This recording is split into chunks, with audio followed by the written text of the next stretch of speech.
আমাদের সামনে যে দিনগুলো এসেছে এই দিনগুলো অত্যন্ত মোবারক দিন।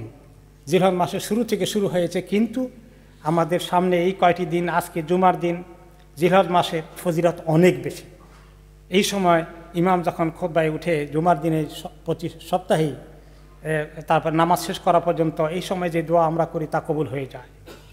এরপর আসর থেকে মাগরিবের সময় দোয়া আল্লাহ তাআলা কবুল করে ফেলেন জুমার দিনে, আমরা যেন মিস না করি।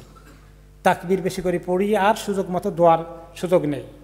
এরপরে আমাদের সামনে আসছে কালকে শনিবার আরাফাতের দিন, যেটি হাজিদের সবচেয়ে বড় দিন এবং হজের সবচেয়ে বড় আমল। আরাফাতের ময়দানে হাজিরা সমবেত হবেন, সেখানে আল্লাহ তাআলা তাদেরকে ক্ষমা করে দেওয়ার জন্য তাঁর আরশ থেকে নেমে আসবেন, তাদের কাছে এসে জিজ্ঞেস করবেন ফেরেশতাদেরকে, তারা দেখছে, বলো তো ফেরেশতারা এরা কেন এসেছে, কি চায়? আমি তোমাদেরকে শুনিয়ে বলছি, আমি তাদেরকে মাফ করে দিলাম। এই সুযোগ এসেছে আরাফাতের দিনে। তবে এই সুযোগটা শুধু আরাফাতের মধ্যে কি সীমাবদ্ধ? তার বাইরে কি আরাফাতের ফজিলত আমাদের জন্য আছে? অবশ্যই আছে, কারণ আল্লাহ তাআলা আরাফাতের দিনে আমাদের জন্য রোজার আমল রেখেছেন, যেটা হাজিদের জন্য রোজা রাখা জায়েজ নাই। শুধু যারা কোরবানি দিতে পারবে না তাদের জন্য অ্যালাউ করা হয়েছে 10 দিনের কোরবানির একটি, 10 দিনের রোজার একটি, কিন্তু বাকি হাজিরা রোজা রাখতে পারবে না। আমরা রোজা রাখতে পারবো, এবং রোজা রাখলে আল্লাহ তাআলা সেই রোজার বিনিময়ে আল্লাহ তাআলা আমাদেরকে এত গুনাহ মাফ করে দিবেন, গত 1 বছরের গুনাহ এবং আগামী 1 বছরের গুনাহ আল্লাহ মাফ করে দিবেন। কাজেই আগামীকালকের 9ই জিলহজ আরাফাতের রোজাটা যেন আমরা কেউ মিস না করি ইনশাআল্লাহ। আল্লাহ তাআলা তৌফিক দিলে তাদের স্বাস্থ্য ভালো আছে। এছাড়া আরাফাতের দিনে আর কি আমল আমাদের আছে? উলামায়ে কেরাম বলেছেন আরাফাতের দিনটা, জায়গাটা হাজিদের জন্য সীমাবদ্ধ, কিন্তু সময়টা আরাফাতের 9 তারিখের এই দিন হাজিরা এবং যারা সারা দুনিয়ার মুসলমানরা যেখানে আছে সবার জন্য আল্লাহ তাআলা আরাফাতের দিনের এই মোবারক সময়কে বরাদ্দ করে দিয়েছে, এবং শুরু হবে রোজার মাধ্যমে। তারপরে আমরা সেদিন বেশি বেশি করে যে জিকির করব, লা ইলাহা ইল্লাল্লাহু ওয়াহদাহু লা শারীকা লাহু লাহুল মুলকু ওয়া লাহুল হামদ ইউহয়ি ওয়া ইউমীতু ওয়া হুয়া আলা কুল্লি শাইইন কাদির, এই জিকিরটাকে বেশি করে, এই দোয়াটাকে বেশি করে করতে নবী করিম সাল্লাল্লাহু আলাইহি ওয়াসাল্লাম বলেছেন। তিনি বলেছেন, আমার আগে সমস্ত নবীরা এবং আমি যে জিকির দোয়া বেশি করে করি সেটা হচ্ছে এই লা ইলাহা ইল্লাল্লাহু ওয়াহদাহু লা শারীকা লাহুল মুলকু ওয়া লাহুল হামদ ইউহয়ি ওয়া ইউমীতু ওয়া হুয়া আলা কুল্লি শাইইন কাদির। সবার এটা মুখস্থ থাকা উচিত, না থাকলে হিসনুল মুসলিম কিতাব খুলে আপনি পেয়ে যাবেন, পড়েন, যতবার বেশি পড়তে পারেন। আর তার ফাঁকে ফুঁকে দিয়ে তাকবীরের কাজও আমরা কন্টিনিউ করব। আরাফাতের দিনের অন্যতম আমল হচ্ছে রোজা রাখা, এবং রোজা রাখার আমল গত 1 বছরের, আগামী 1 বছরের গুনাহ আল্লাহ তাআলা এই একদিনের রোজার কারণে মাফ করে দেবেন, আর তওবা করলে আল্লাহ তাআলা কবিরা গুনাহ মাফ করে দেবেন। এরপরে আরাফাতের দিনে আরও আমাদের যেটা বেশি করে করা দরকার, সময় বের করে কাজের ফাঁকে দিয়ে যখনই সুযোগ পাই একটু সময় বসে আল্লাহ তাআলার জিকির আজকার দোয়ার মধ্যে কিছু সময় লাগানো, এবং এই জিকির আজকারের দোয়াটাকে তার পাশাপাশি যদি কোরআন তেলাওয়াতের সুযোগ পাই কিছু নিয়ে আমরা আরাফাতের দিনের স্পেশাল দোয়া করার জন্য সবাই চেষ্টা করি। এবং এইভাবে আরাফাতের দিনটাকে আমরা যদি একটু সময় মতো কাজে লাগাই, আমাদের আল্লাহ তাআলা এই সময়গুলো স্পেশাল কেন দেন? কারণ তিনি জানেন আমাদের অনেক দুর্বলতা আছে, আমরা অলস হয়ে যাই, আমরা গাফলতিতে থাকি, শয়তান আমাদেরকে ধোঁকা দেয়, বিভিন্ন আজে বাজে কথায় সময় নষ্ট করে।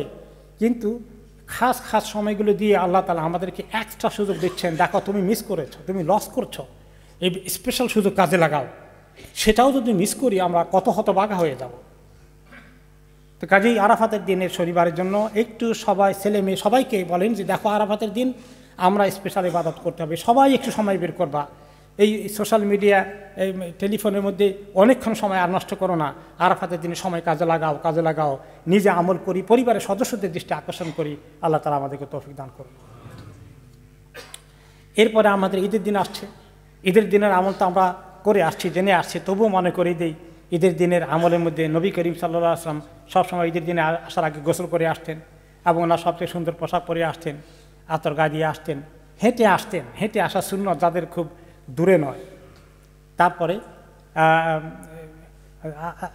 এই ঈদের সময় কিছু না খেয়ে আসা সুন্নত, আর রোজার ঈদে একটু মিষ্টি জাতীয় কিছু বা খেজুর খেয়ে আসা সুন্নত, কিন্তু কোরবানির ঈদে না খেয়ে আসাটা সুন্নত, নামাজ পড়ে তারপরে খাওয়া। এরপরে সলাতুল ঈদে বেলে এতক্ষণ অনেক দেরি হবে, এই জন্য তো আর্লি নামাজ পড়বেন না, তো দেরিতে পড়বেন কেন? আর সুন্নত হচ্ছে নবী করিম সাল্লাল্লাহু আলাইহি সাল্লাম ঈদের নামাজ পড়তেন সূর্য ওঠার 20 মিনিট পরে। আর আমরা 10টা 11টা 12টা ঈদের নামাজ পড়তে আসি, কত দূরে আসি আমরা সুন্নত থেকে। যারা সুন্নতকে মহব্বত করেন, নবী করিম সাল্লাল্লাহু আলাইহি ওয়াসাল্লামের তরিকা ফলো করতে চান, এই 20 মিনিট পরে নামাজ পড়া দরকার। তো 20 মিনিট পরে তো হবে না, এখন আর্লি জামাত যেটা সবার আগে হয় সেটা কমপক্ষে ধরি আমরা। এই সুন্নতগুলো মনে রাখতে হবে ঈদের সময়। এরপর যাওয়ার পথে অন্য পথে দিয়ে তিনি বাড়িতে যেতেন। এরপরে হচ্ছে আমাদের কাছে এই হলো 10 তারিখে ঈদের দিনের আমল, কোরবানি যারা করবেন তারা তো করবেনই। আর যারা তারপরে আমরা 11 তারিখে যেটা আছে, 11 তারিখ থেকে 11, 12, 13 এই 3 দিনকে বলা হয় আইয়ামে তাশরিক। এই দিনগুলো এগেইন আল্লাহ তাআলা এর মধ্যে আবার স্পেশাল বারাকা রেখেছেন, যে এই দিনগুলোতে জিকির করা, আল্লাহ শুকর আদায় করা, একটু নফল ইবাদত করা, আর খাওয়া দাওয়া করা, রোজা রাখা হারাম। এইভাবে এই আজকে জুমা থেকে কালকে আরাফাত থেকে আমাদের লিস্ট চলছে। ঈদের দিন 10 তারিখ, 11 তারিখ, জিলহজ মাসের 12 তারিখ, 13 তারিখ, এই আরও 3টি দিন আইয়ামে তাশরিক এক নাগারে একটি স্লট আল্লাহ তাআলা রেখেছেন ইবাদত করার জন্য। করে আমাদের আমলের যে দুর্বলতা আছে, তওবা ইস্তেগফার করে মাপ পাওয়ার যে সুযোগ আছে, সেটা নিয়ে আমরা আল্লাহ তাআলার কাছে সৌভাগ্যের অধিকারী হয়ে যাই। আমাদেরকে আল্লাহ তাআলা হায়াত দিয়েছেন, সুযোগ দিয়েছেন। এখন আসার সময় আজকে 2টা লাশের জানাজা আমরা পড়তে হবে, তাদেরকে এই সুযোগ আর হবে? তারা এখন হয়তো আফসোস করছেন। আমাদেরকে আল্লাহ সুযোগ দিয়েছেন, আমরা কাজে লাগাই। আল্লাহ তাআলা তৌফিক দান করুন।